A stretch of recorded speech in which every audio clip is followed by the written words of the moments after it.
Pessoal, o negócio é o seguinte, agora a gente vai conversar um pouquinho com a Renata. Ela está desesperada ali, que ela não falou ainda. A Renata Diniz, ela é uma jovem, como a maioria de nós, mas é uma jovem empreendedora. Aleluia. É empresária, solteira. Aleluia. Né? Pastor, chamo depois eu, Douglas, na sua sala para a gente conversar, porque eu já tenho uma listinha de alguns... Você não pode, porque eu já sou casado. Você tem que chamar um solteiro. Ju! Que é isso? Ju, Aí, não Ju, é isso. Ele tem me agredido verbalmente. para de ficar me pastor. cantando aqui na frente de todo mundo. Já falei para você já. Que é isso? Tô brincando, essa parte de brincadeira, viu?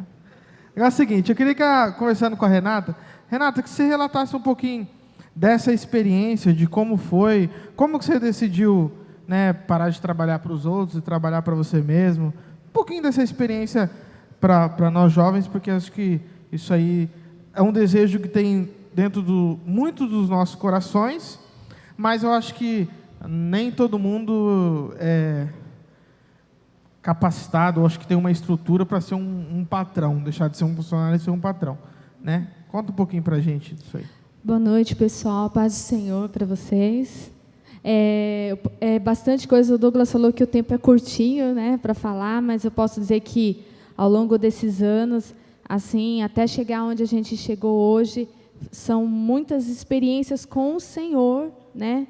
Porque, como o pastor Toninho muitas vezes aqui ministrando sobre as nossas vidas, né, o mundo pode estar indo... Eu não consigo nem imaginar como que é para uma pessoa secular que não tem Deus, porque até aqui nos ajudou o Senhor, nos trouxe o Senhor. Então, o mundo pode estar indo de mal a pior, mas para o servo do Senhor é sempre de bem para melhor. Então, até chegar aqui, é assim, passos de assim, ousadia, né, fé e busca, né, com o Senhor.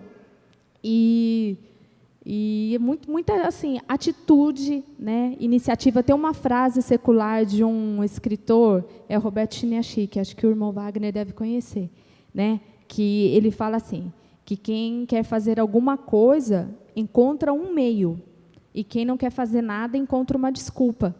E na maioria das vezes nós somos sabotadores de nós mesmos, né? A gente tem e nós que estamos aqui somos privilegiados porque nós temos o Senhor do nosso lado, né? Então hoje o que eu vejo os jovens assim, quando eu era mais jovem, eu não queria saber de ler, não queria notícia, não queria nem fazer eu não queria nem fazer faculdade. Então o Senhor me levou a morar um tempo fora de casa, na casa de parente, trabalhando fora. O que eu ganhava, eu ajudava onde eu morava, não dava para fazer nada, mas eu trabalhava com um público de pessoas desempregadas para fazer cair minha ficha assim, ó, filha, você tem que estudar, você tem que, né, igual o pastor Tony falou, isso é o mais importante? Não, né, mas se preparar.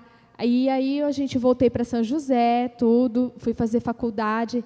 Foi fácil a faculdade, igual já foi falado, um tema que foi falado, foi fácil a faculdade para mim?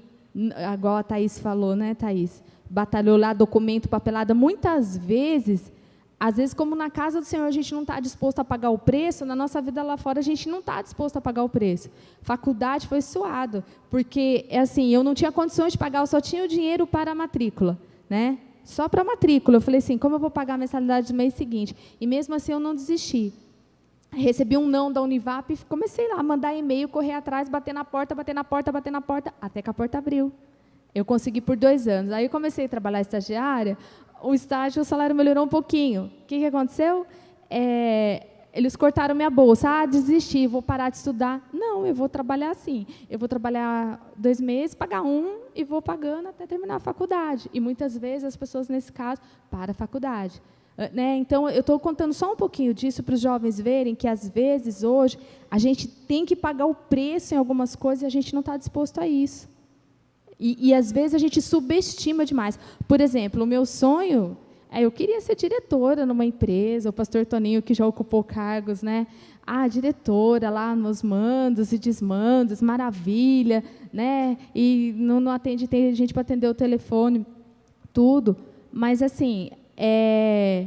a gente, até chegar lá, o que você tem ao que você vai se sujeitar para isso, né? Eu antes, assim, bem novinha, como muitos já falaram, começaram a trabalhar novinha. Minha mãe ia trabalhar de empregada doméstica e eu ia junto lá, e ela me levava. Eu tinha que lavar aquelas louças enormes de pia, lá, aquelas louças enormes, muita louça na pia, água escorrendo debaixo do braço. Depois ela foi melhorando um pouquinho.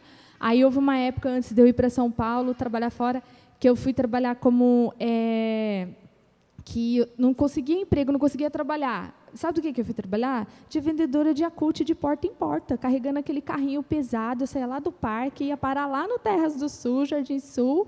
Eu estava desempregada e a minha mãe era gerente. Pensa que ela me deu o cargo, a função de secretária lá, tipo, vou ficar só atendendo o telefone, anotando as planilhas. Eu fui empurrar aqueles carrinhos pesados lá. E a CUT é a maior benção. Benção. No sol eu ficava preta, torrada.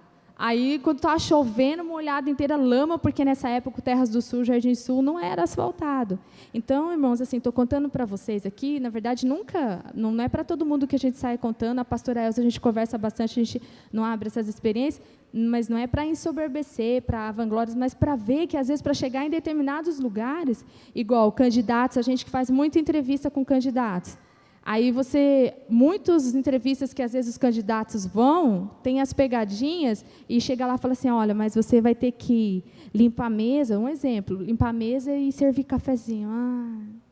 Vai ter que trabalhar à noite. Às vezes a vaga nem é isso, porque aconteceu numa empresa em Jacareí, um exemplo rapidinho, era uma empresa, estava contratando para a época da Páscoa, estava contratando os candidatos, chegou lá e falou assim, olha, é temporário, é no 3º turno, e aí na hora assim, tipo, já filtrou a pessoa que estava entrevistando, e a vaga, na verdade, era permanente, um salário excelente, e era para trabalhar no 1º turno, que é das 6 às 14. Então, às vezes, os jovens aí que estão indo fazer entrevista, às vezes você torce, faz cara feia para algumas coisas que está sendo falado na vaga, às vezes, mesmo que a vaga depois não seja isso que você está esperando, encara por 1 mês, 2 meses, até o Senhor te preparar algo, porque eu sempre fiz trampolim, eu não estava feliz aqui, já trabalhei em empregos de ganhar R$200. Senhor, mas não é aqui que eu vou ficar, já estava vendo lá na frente.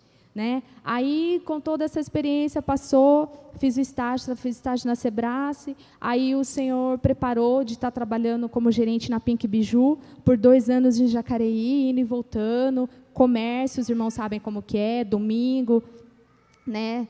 É sábado, feriado, época de Natal. E aí a gente começou a viver umas situações lá, acho que alguns já viram algumas situações difíceis com o superior, e a gente orando. A Pink Biju, para quem não sabe, desde o dono, quem surgiu, ele é cristão, né? E naquela época, enquanto era rede, ele falava assim, contratar cristãos, desde supervisoras, gerentes, todos os funcionários cristãos. Os irmãos, e tem uns cristãos que só a misericórdia. E aí foi passando, aí chegou o ano de 2009, a gente vivia nesse contexto, um contexto difícil lá, profissionalmente, né? E a gente foi para uma reunião e a gente orando tudo, e a gente que está na época da faculdade, não sei para quem está se formando, a Thaís, acho que quer ter o escritório dela, você vislumbra, eu vou abrir o próprio negócio, né? Vamos fazer alguma coisa. A gente faz os planos de negócio no último ano, né? E fomos para essa reunião, e o Senhor começou a dar sinais para nós, porque aí a minha mãe vendo aquelas bijus lá, a gente conversando, se a Pink Biju fizer franquia, eu vou abrir uma franquia. Mas a gente falou assim, né? Mas isso é o poder da palavra, né? Que a gente aprende pela nossa fé, a gente não põe muita fé. Chegou lá, o que aconteceu? Essa reunião era para a Pink Biju daquele ano em diante passaria a ser franquia. Aí a gente falou assim, estamos dentro, né? Aí tem a sócia, né? Ela não pôde estar aqui hoje. E é lógico, irmãos, né? Foi tudo assim, lindo, colorido, maravilhoso, que nada. A gente não tinha dinheiro nem para ir fazer o treinamento. Tinha que fazer a gente, sendo funcionário da empresa, tinha que passar por um treinamento. Não tinha, mas, irmãos, assim, em todo o tempo, foi aqui desse púlpito, que o Senhor nos direcionou. Em todo o tempo o Senhor falou conosco, em todo o tempo o Senhor falava assim, a palavra que o Senhor usou muito conosco era Josué e Calebe, lá os espias, sabe? Enquanto tinha lá os que estavam olhando, falando, nossa, o que é isso? Porque 2009 foi um ano assim terrível, que foi aquela crise imobiliária nos Estados